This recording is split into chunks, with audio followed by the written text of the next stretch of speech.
That scares me more. Yeah.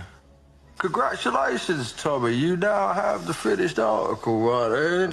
See, that man, right, he will murder and maim for you with God on his side.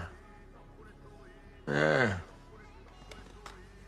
You don't want to let him go. لاشون تو قفس سینمه رفاقت میرمه میطلب شهادت رفیق مثل میهنه چی کمه وقتی پر تو لیوانم برام بزن سلامتی هرچی آدم لوتی شو هواری دلم من هوا تو کرده تمام خوشی ایدم گرد نفست نفسم و تنگ میکنه ولا یکی شکایت بکم نیستی با خودشم هرچی کم و یادم نشو خاطر اینا قشنگم نفهمیدی نفهمتن به نفهمت بنده آتا بگی نفهمیدی